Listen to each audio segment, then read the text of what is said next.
Everybody, thanks for joining us tonight. I'm calling in remotely, so to be fair, I'm gonna do a roll call. I call your name, I'll just say present. Duncan Byrne. Present. David Ulrich. Present. Corinne Smith. Present. David Biergard. Yeah, present. Thank you. All right, let's get started on the agenda. There's no minutes at this time. We're still working through all those mini minutes and all the backup, but we are getting there. Request for certificate of compliance, not at this time. We still have an outstanding order on the sludge landfill.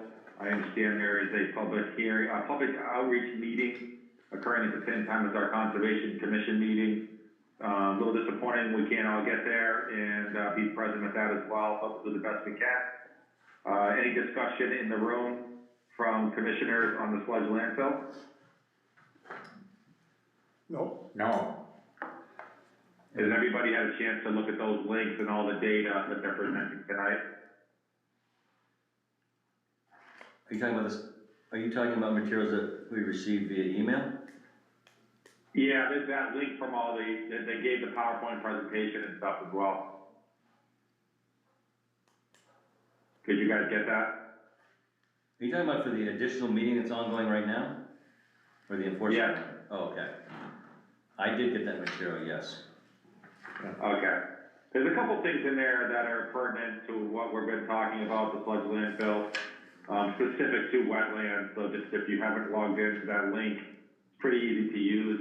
I think the first one's 394 pages, but if you search the PDF or just kind of breeze through, there's a couple areas where it's specific to wetlands in the vernal pools in Gardner Conservation, so you can kind of read through that pretty quickly. Is there anybody in the audience that has anything they want to add to the sludge landfill enforcement order discussion? I don't. No? No. Okay, I mean, next on to the enforcement order is 36 Nicole Terrace. Hold on, Greg. We got, yeah, sorry. I was just gonna say, we did receive additional material from two different parties about additional issues with that sludge landfill enforcement order, or pertaining to that, just for what it's worth. Yeah, Miller's River. Yep. That's why I was asking if anybody's there to speak to it, but they're probably at the that's other fine. meeting. All right. Thank you. Thank you. Yep. Do you want to vote to continue that discussion to the upcoming meeting for 7 o'clock then? Yeah, someone like to make a motion to continue the enforcement order discussion on sludge landfill to the 7 p.m. meeting. Motion made. I'll second it. Who? Uh, All in favor? We gotta do a roll call vote, guys. First by Duncan David. Burns? Yes. Rory? Yes. Corinne Smith? Yes. David Biergard? Yes. And myself. So we'll get approved to move on to the 7 o'clock meeting, the sludge landfill discussion. Next enforcement order is 36 Nicole Terrace. We did receive some information. Is anybody there represent Nicole Terrace? I am Mary Ann DePinto, 302 Environmental. How are you today? Great, how are you doing? Doing okay, given the circumstances. Yeah. Do you want to just kind of go over where you are today? And I know you did give us some information. Yes. You gave us a kind of a brief statement, and do you want to just walk us through it? Sure. I've been up to the site a few times, with the snow and all. But when I first got out there, there was only a little bit of snow. I was able to see there's some ground covers, little shrubs and so on. But clearly the trees have been cut. The stumps are 2 to 3 feet high throughout. I talked to the landowner, and he was like, well, a tree fell on my car, and I thought, these trees are dangerous, they're gonna fall on my house, so I had a couple of guys come down and cut the trees. Clearly it was not done for firewood or making money. He was clearing the land, and I've talked to 2 loggers since then, so can you take a ride by? Because the trees have all had all the limbs cut off of them, and the brush is piled. The trees are pretty decent, so I'm trying to get a couple of loggers that might be able to slide them out while the ground is totally frozen with snow. And that would limit the amount of damage to the ground. I mean, I don't think anything really could happen to it at this point, just if you slide over the snow. I just spoke with Chris Perner from Hubbardston, who's a logger, who did my property, he cut trees on my land. So I have some confidence in him. He's gonna do a drive-by, and I'm gonna give him more information tonight. They also will have to charge the landowner for chipping up all of that brush, all of the limbs will stockpile. And generally, I went out there, hung some flags, stuck some things in the ground, well into the snow, to try to figure out where the wetland boundary was. And what I'm seeing is they probably didn't go into the wetland because it was wet. They piled the brush literally at the wetland edge pretty much. It zigzags in and out of there, and there's a little bit of a berm when you first go into the property on the left. There's a bit of a berm and it drops into the wetland. So that's still upland, but you guys have a 30-foot, no touch. The red maples that were cut are stump sprouting. They were anyway, so there's like 2 or 3 foot high stump sprouts from those red maples. I don't want to, those are mostly the 30-foot buffer. What's happened in the wetland itself is minimal. And what I'm hoping to do is that the stump sprouts will take for the red maples. And I'd like to plant shrubs, wetland shrubs such as silky dogwood, winterberry holly, and elderberry, for example. And put those, once we get the brush out of there, I really want to know exactly where the wetland line is. You can see through the snow before we got the last batch that there are cattails you can see in his yard. So I know the wetland comes up that way, and I noticed that there's still some high bush blueberry and ground cover that's still there. So that stuff will last, and I'm hoping that we can put in some shrubs along that area and allow those red maples to stump sprout. Then I would recommend planting the upland, that 30-foot area. They took down white pines. I don't recommend putting white pines in because that's why cut them. They don't want them to fall on his house. But putting in some red oak and white oak seedlings from the Worcester County Conservation District. They have some really good plants that come out. At the end of this month, I can put an order in, and they come out the first weekend in May, and we'll be able to plant those oaks in that 30-foot no disturb zone. So that's where I'm at, but I want to wait for the trees to get skidded out of there, slid out, and the brush chipped and hauled away so they can see what's on the ground and fine-tune that wetland boundary. It's approximate, and I kind of like sketched out what it's just from my memory sort of thing, and the flags are more accurate in the field than this drawing. But it gives you a sense of what's out there. And Justin was really good at looking up some old records when the road was created and the replication area. There's a replication area behind the house, and that is probably right under the brush pile that's there now. So, and what's under the brush pile is there's actually shrubs that are alive and in the ground still. So whoever removes that brush pile and chips it needs to be careful not to rip up the shrubs. But if there's any damage from that, it will all have to be restored. Anyway. How many trees do you think were cut? In the 30-foot no touch zone, about 25. I have a question. And what circumference, like what diameter do you feel? I did everything over about, Even as an average? I did over 4 inches, but there are some trees that are a good 15 to 18 inches in diameter, some decent pines, which will attract the logger to get out of there. The red maples are probably 10 inches, and then there's 6-inch ones, a lot number of stuff, and they're growing in clumps. So you'll get 4 of them that are 4 to 6 inches in diameter. But there's probably half a dozen of those pines that are decent size. So when you say seedlings, are you talking like a 3 or 4 inch type tree, or what do you mean by seedling? Something that's about 2 feet high. No. No, huh? So great. Here's my concern with that, Okay. go ahead, David, this is your cup of Well, no, tea no, there. I was just gonna say, I mean, they cut 25 trees, I'd rather have them replace them with at least saplings. Okay, I understand what you're saying, I like the stuff, I That's like where I the was red maple going. stump sprouts idea a lot. yeah, Cause they will grow quickly and they'll surpass that pretty quickly. Yeah. Seedlings, while they may survive, ultimately, they cut down trees in that yeah, do not touch zone, we should have at least saplings back there, and some shrubs, Okay. but. in my Alright. opinion, but, sorry, Greg.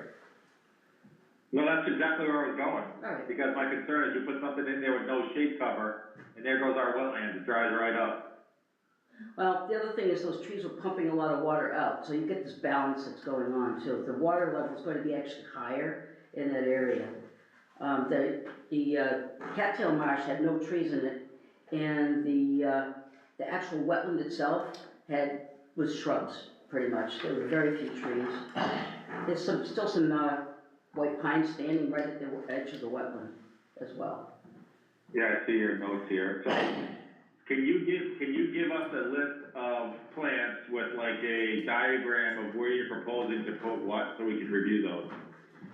Yes, what I'd like to do first is to get the logs out of there and the brush out, so I can see what's there, and then come up with a planting plan, once the logs are out. I will be out of the state from March 7th through April 12th, but by April 12th, the snow should be gone, and I should be able to see the ground again. Yeah, I agree, and that makes sense. If I can wait till April to come up with that plan though. And when would you propose the planting start? First week of May. And commission members, you okay with that timeline? Yeah. Yeah, sounds good. That first Saturday in May is when Okay. the Worcester County Conservation District's shrubs are available. They become available that day, and you're supposed to get them in the ground in the next 5 days, so the first week of May. Yeah, I have a I'm question. okay with, go ahead, Duncan. Well, back up a minute now, you've got a logger that's gonna come in and give you an estimate. I'm not interested in an estimate, but, I assume that you're gonna talk about an agent, Yes. and if you hire him or don't hire him, or what are we gonna do? Yeah.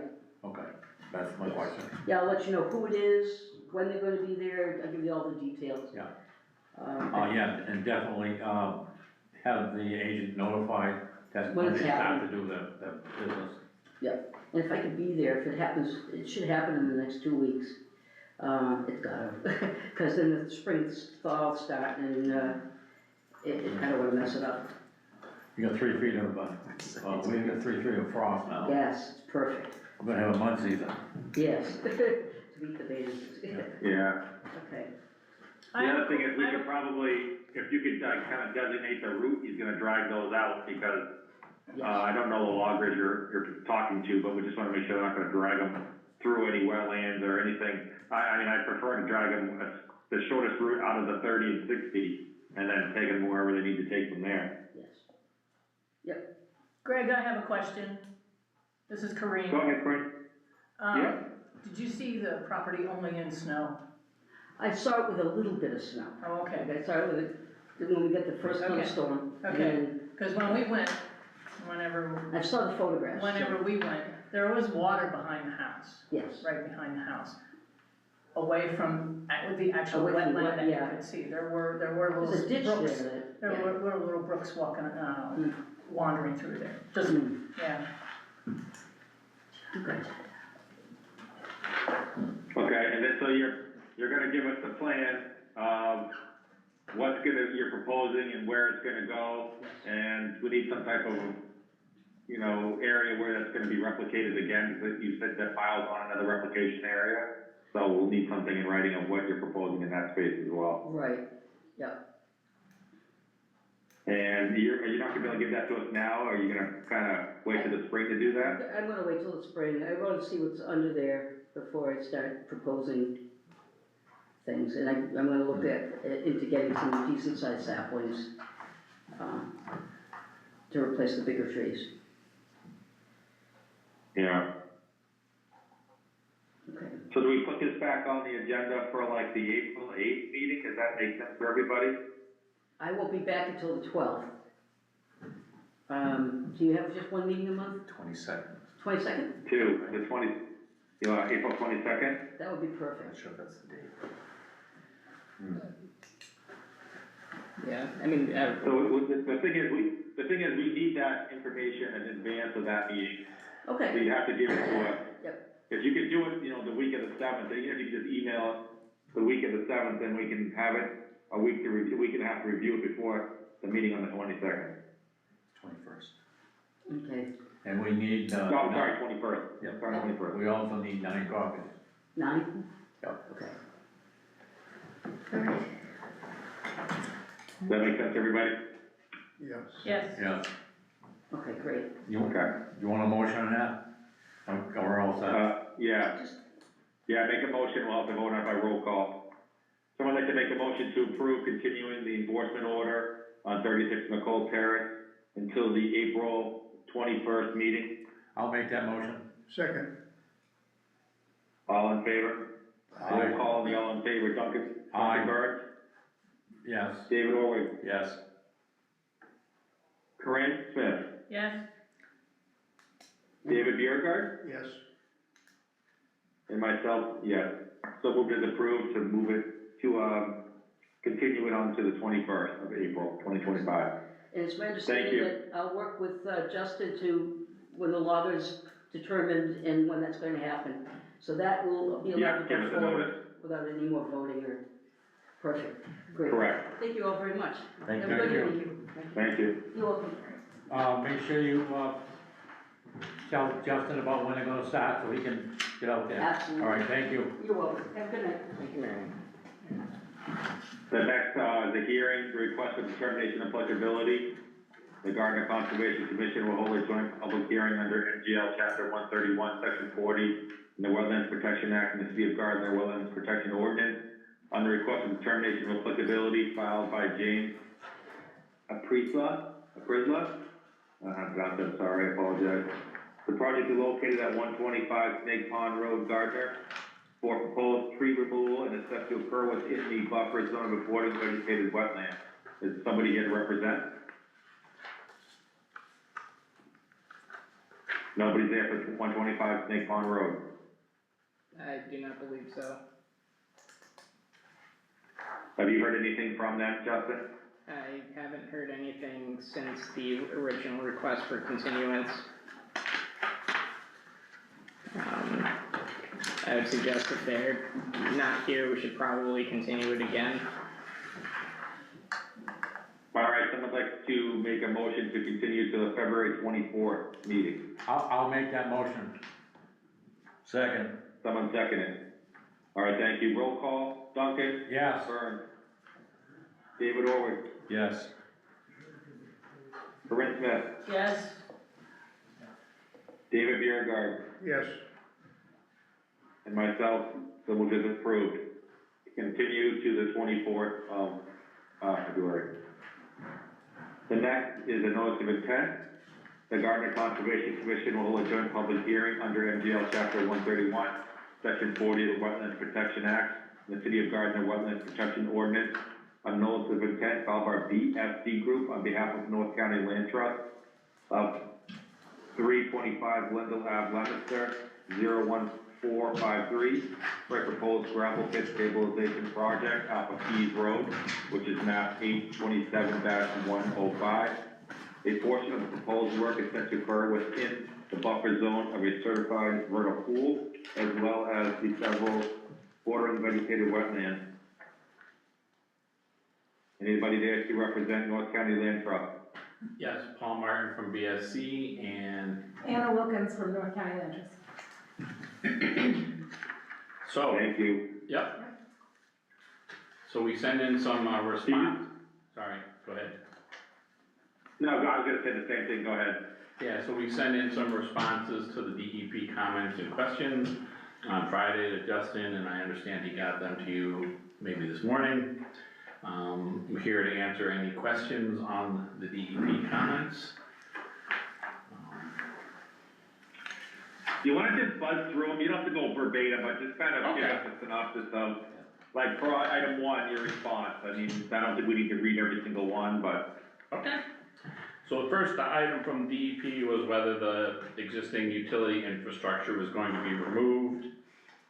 The electric has not been connected, ever probably, and so that's gonna remain in the ground, and the water, supply pipeline is also gonna stay in, the ground. It does potentially serve some value in the future for forest firefighting or whatever, but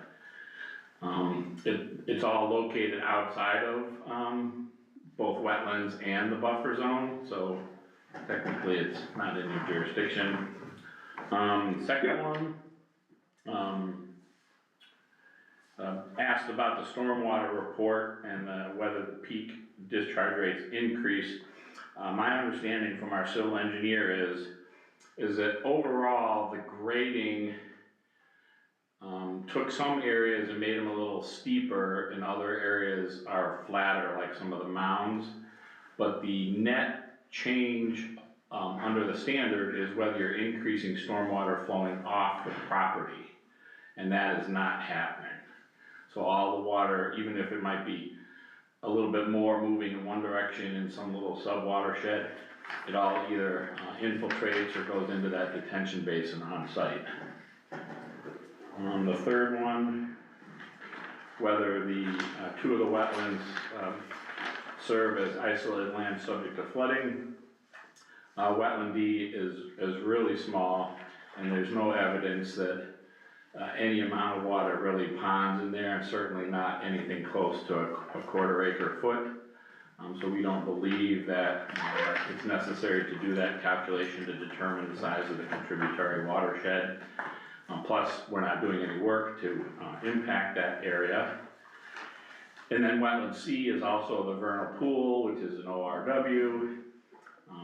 Justin will remember when we were out there, the work area is actually separated from the vernal pool watershed by a slightly raised area. So we're not changing any contribution into the watershed of the vernal pool. It's just work in the outer part of the buffer zone. Let me stop right there. Sure. If you went in the other entrance, the one that you're not using, right? There's a vernal pool right there. Is that the one you're talking about? Mm-mm. It's supposedly it's not certified as a vernal pool. I don't know. No, Are you familiar with it? Yeah. No, we're talking about the one that's on the, what do you call that, kind of the northwestern Okay, side of the alright. property. Yeah. and that one was certified, I think. Right. Yeah. Development of invasive species management, and show the locations on the site plan. North County Land Trust's overall objectives for managing their property is to manage invasive species. And certainly in the area that's going to be reworked, it'll be very easy to monitor for whether particularly any woody species come up, because the intent is not to allow those to come up. Even if they were a native shrub species, they won't really be allowed to come up. So we didn't feel there was need for an invasive species management plan per se. You didn't spot any invasive species yet? Oh, yes. Oh, you did? Spotted knapweed, has established itself, so that's gonna be kind of the hardest one, especially for this grassland. But, there's a small patch of, Japanese knotweed on the backside of one of the largest debris piles. And we've already started to control the autumn olive that's there. But there's actually, for how disturbed the site is, the amount of invasives is manageable, I would say. And we're, the goal, of course, is to have as few as possible. Can I just ask, how are you gonna get rid of the knotweed? Well, I mean, I think if we've got machinery there, we may have them dig it up and Maybe tree. Well, one way that I've done Pieces of that before knotweed will just create hundreds more. is if you're gonna have a fair amount of earthwork on site, have them grab that top foot or two, Yeah. put it into a location where it's gonna be buried Right. well beyond the growth zone, yeah, 3 or 4 feet under soil, that'll do it. yeah. Um, We'll have to keep an eye on Yeah, that. that's a tough one. Yeah. Let me, We have another project going in Gardner, and it's an extension of the bike path. Yeah. Now, they had knotweed there, and I didn't know this, but they took all the knotweed and brought it up to one of the old school sites and stored it, and then they had to take it off site and just, I don't know what they did with it. I think the contractor took it back to their. Well, it was, it was, Area. there's something that the state started. But one of the things that we ended up doing, and this is just a food for thought, so after we dug as close to the, the edge of where the root systems Yeah, were, with the existing knotweed, the contractors ended up putting a black tarp over it to prevent photosynthesis from reoccurring in that area, kind of thing. Yeah, not suggestion, just the. Yeah, I've used that technique too, in a place where we weren't gonna be excavating, but you did wanna remove it from the buffer zone around the well or whatever, you just smother it for a year or so. Question, correct me if I'm wrong, which a lot of times I am. At the last meeting, I think you said there was a couple species of concern in that area. Are you gonna tell us what they are and where they are, so we know? Well, I don't know, do you? So what I said was that the purpose for developing sand plain grasslands is to facilitate having upland sandpiper and grasshopper sparrow, which are grassland dependent species, have some more available habitat. Because right now, they're hanging out mostly at airports or down at the other wildlife management, Boxford, I think it is, or Bolton Flats. So none of them are plant species, they're just those two animal species? Yeah, those two, yeah, and they aren't necessarily there, but the intent is to create the habitat. Because the reason we protect threatened and endangered species is, if they have the chance to grow their population, you still want places for them to go and be able to move into. All right, thanks. Yep. Yeah, Ask for locations of temporary swales and dewatering basins. I think the reference to dewatering basins was probably some boilerplate language. There's not gonna be any dewatering going on for this project. We're just moving surface soils around. And the diversion swales, because there is so much different earthwork, he's probably gonna be pushing the earth around, and so to create a swale here, and then, within a week or so, have to fill that swale and create another one, it's just a little bit logistically challenging. The other thing is, where there is the proximity to the certified vernal pool, if there's an area where we're concerned, we can put straw wattles. agree with that? But not, construct temporary swales per se. But again, I think everyone has seen how sandy the soils are. So again, we don't really anticipate much stormwater movement even in the reworked soil area. Then there's a question about the revegetation, seeding, and plantings. I'm pretty sure that they're just gonna do seeding, and that's after 2 years of letting natural revegetation occur, just to see what kind of seed stock and how much that can progress on its own. And then if there are barren areas of soil, then they can do some supplemental seeding with appropriate grassland seeds.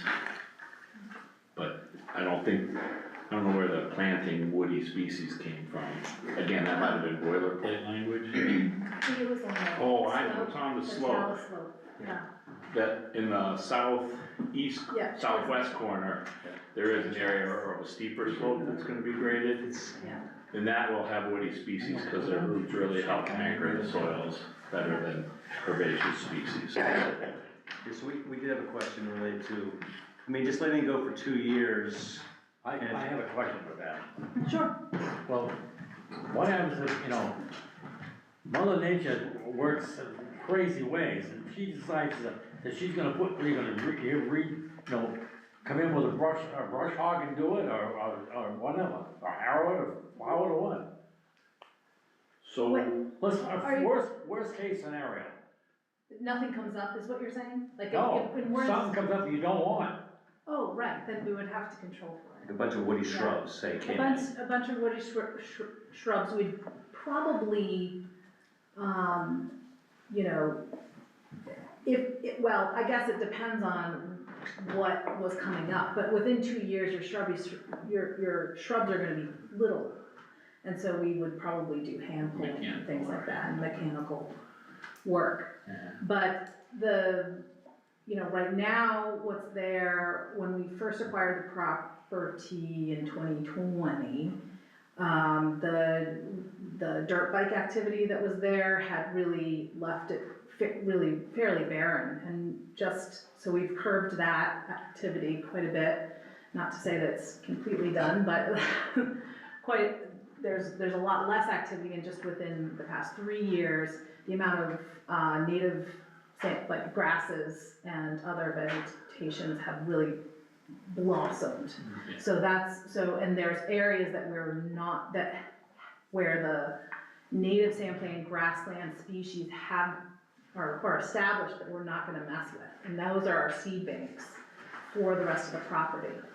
So we're not, you know, that's what we're hoping, and that's what we've been advised to do by the state restoration ecologist. So to just see what happens and manage as it goes. But again, after 2 years, if we're seeing like we can do supplemental plantings with those native grassland species. Yeah, unfortunately, I didn't take pictures of the existing grassland area, cause it's upland and, you know, is something you were gonna review, but as Anna said, that's kinda, what would you call that, the northeasternish part of the site is kind of a gently south-facing slope, but it's probably 5-8 acres or something, and it's a pretty nice grassland already, and that's just because the guy left all that bare soil 15 years ago or whatever it was, and that's what's come up. Yeah. Have you seen it in the summer? Yeah, Yeah. what you're talking about was the ball field. Yes. Yeah. That's why it's where it is. Yeah. Or is it fairly And as flat? far, another historical note, all the utilities put in there were substandard. That's why the bank decided to do something, because they didn't want to have to pay it all. They had an independent contractor come in, and he said, you know, you gotta take it all out, you can't use it, you gotta take it all out. Yeah. And that's when the bank decided to Yeah. get rid of it. Yeah. Well, and here we are. Here we are. So Here we there's are. one more comment about creating and using an operations and maintenance plan for perpetual conditions. And again, it's more like they have a property management plan, goals and objectives. O&M you usually think of as if there's equipment or facilities, like sometimes on stormwater basins, there's notched weirs or other things that you need to make sure that woody debris gets cleaned out of the notches and stuff like that. But this property doesn't have anything that really needs maintenance. It'll just be maintained under their property management plan. Would there be somebody there to inspect to see if anything needs to be done? Oh, Yeah, you guys are probably out there most a lot of time in the summer. That satisfies me, that. Yeah, well, yeah, and so, and what's very exciting is that we're setting up an iNaturalist project so that students can come and have specific photo points, and so over time, we'll be able to show the progression of the restoration. So that's another key component of it, is that we really wanna be able to document the transition of this barren kind of area to a really thriving native grassland area. And we're also creating, I think, the iBird or Cornell's bird app. And we'll be setting up a project with that as well. So between those two things, we're hoping that we'll be able to get a lot of data to bring back to everyone and say, hey, this is what was there and how it's progressed. Once the snow's gone and you get started on this, I wanna know. I know you're gonna tell everybody, but I wanna know Okay. too, yeah, Oh, specifically. You wanna know when we're ready to like Yeah. see Yeah. the work Yeah. being done? Oh, yeah, for sure. Yeah, definitely. put it Wait, in one more thing, I think conditions. it was probably covered, but I don't remember, the asphalt paving, you gonna leave it? We're gonna leave it, yeah. We're not gonna maintain it, so No. as it crumbles, Right. it'll be like, you know. But right now, what's kinda nice about it is that we find a lot of people are using it, and kids on bikes, and, it's kind of nice for people who don't worry about ticks or worry about, So, they get out there and they have a nice flat surface, so. Makes the area a little more ADA accessible. It does, and if we can maintain some of it, or I don't know, we're thinking about, different ways that we can, over time, make it more park-like and accessible to folks. I have one final one. Sure. It's just really that O&M question. There is that infiltration basin, so is anything gonna happen with that over time? No, so it was Does it need it? designed for Yeah, I'm just 100 curious. houses. Yeah, And right now it doesn't even hold water because, so the one concern that we had with the retention basin was that it was a sink for invertebrates. Again, like that it would pool enough that would attract them but then drain too quickly. But what we're finding is that it doesn't really hold any water, so it's there, it'll fill in, it'll be a weird kind of topography, but we're just gonna let it kind of naturalize and become whatever it is, yeah. So this is a massive project, but you're making a teachable moment out of it at the same time. We're hoping to, yes. And I would say, a discussion that could be had at the planning board level or here, requiring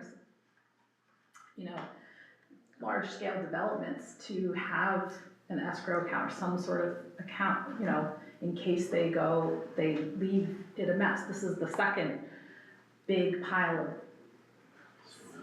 of stuff that we've cleaned up from a developer. So the other one was on Brookside Drive, as you recall.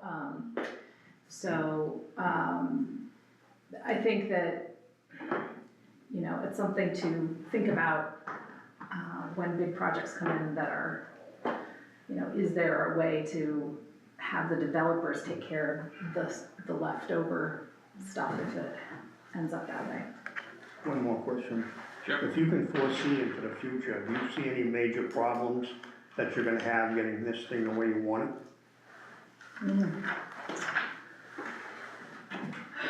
Major problems, I think for us, the biggest thing is the earthwork. Okay. Getting that done, I think, right now, the massive piles that were left, just really, are a hindrance both from from allowing the site to revegetate and become a habitat that's useful, but also recreational. It's just not inviting, and it's hard to navigate. So, but after that, I think that the nice thing about the plan is that we're working with nature and not against it. We're not gonna try to put things that shouldn't grow there, and work with the site. It's a very hot, dry soil, like it gets very hot in the summertime. We need plants that can survive that, and the sandplain grassland plants are drought tolerant, and they like the poor soils, and they are just perfectly suited for that site. Lots of sunlight. There's lots of sunlight. Yeah. what's your timeframe? Well, we have it lined up to, well, actually, that's a great question for Emily, and I'm here for Emily. She's in the Adirondacks. My understanding is that it will be done before the end of May, so the work will be done in the next few months. That's my understanding. But, I can have email you with those details and make sure that you guys are all invited to see it. Make sure that that she's coordinating with the agent. Have you selected a contractor yet? Yeah, Lafferty is gonna do the work. Do you know Mark, is it Mark Lafferty, I think? Has he done that kind of work? Yes, he does a lot of work like this. And he did, work on another conservation area that we had in Templeton, where we were, establishing a meadow for pollinator habitat, and he did the tree work there too. Really, good guy, local guy. I think he and his dad's been in the business for a long time, and, they're from Ashburnham, local guys, so. Many years ago, that used to be a good place for partying. Has there been any evidence of that recently that you can see? Well, you know, I haven't been invited to any parties out there, but. I'm talking about a long time ago. I did see one little fire ring with Yeah. some charred wood and stuff, so. Yeah.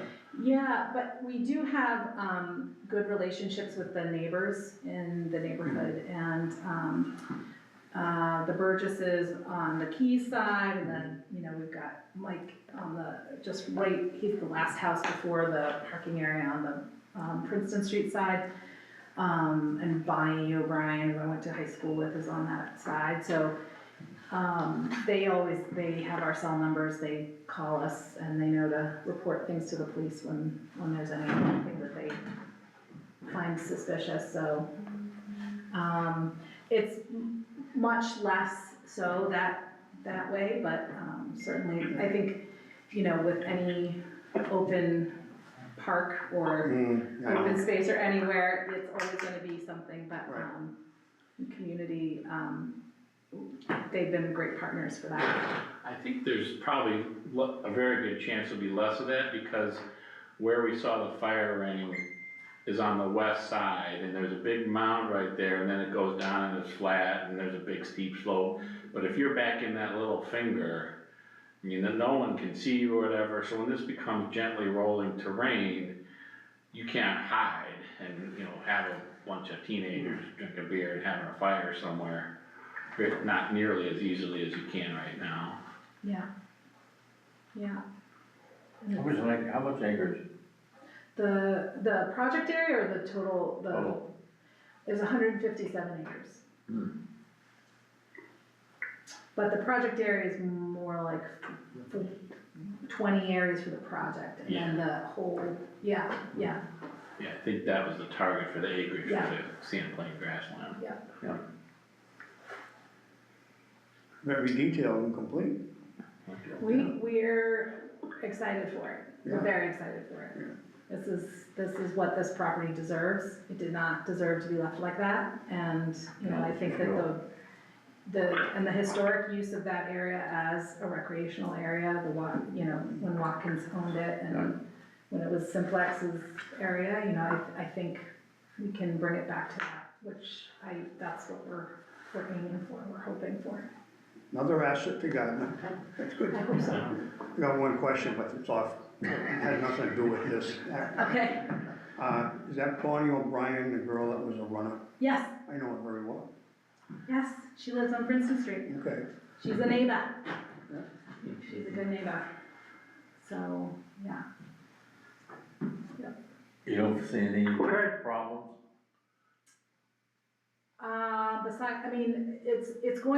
So I don't see any problems with establishing the Sandplain grassland.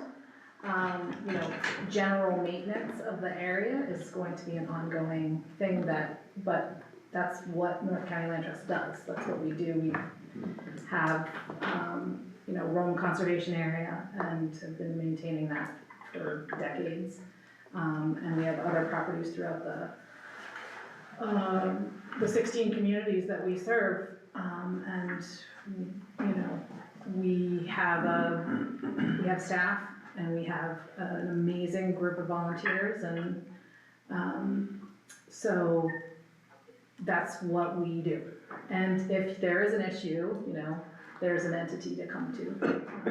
If you do have if anybody has an issue, they can always reach out and see, and talk to us, and so, but yeah, no, I don't think that, I don't perceive any, I mean, again, we'll be collecting data and, you know, following along, to make sure that the sand plain, grassland becomes what we're intending it to.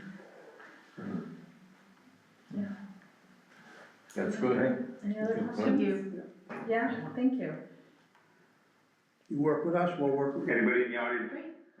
anybody in the audience have any questions? Steve Rockwood, no, I don't have any questions. Thanks, Steve. Yes. Would someone like to make a motion to close the hearing? I'll make that motion to close the hearing. Second, Roll call, Duncan Byrne, Yes.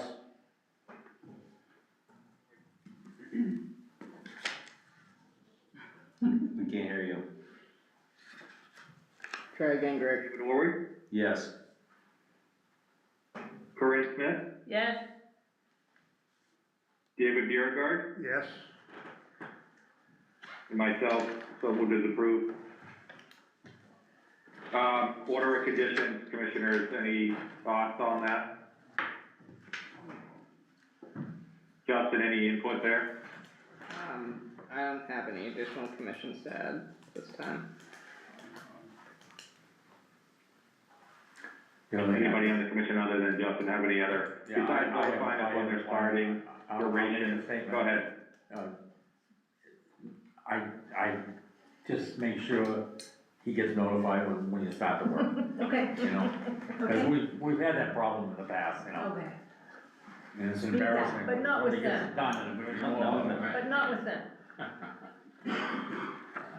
Yeah, I'll make sure, Yeah. notice, and, Right. yeah.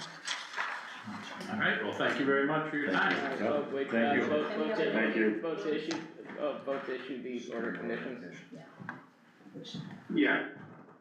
Someone like to make a motion to approve a standard order of conditions for the, Keys Road project for North County Land Trust? I'll make that motion. Second. Someone like to second it? All in favor, roll call, Duncan Byrne, Yes. David Orwig, Yes. Corinne Smith, Yes, David Biergard, Yes, and myself, so moved as approved. Standard order conditions will be issued, we'll get the documents signed, and Justin will send them over to you guys. Thanks so much. Great, thank you very much. Yeah, we'll sign it in just a minute. I don't have the signature sheet Yeah. with me right just yet. We'll do that. Thank you so much for, Thank you. being in touch with you guys in 9 days in order to make sure that we get to that order condition. All right. All right, thank you.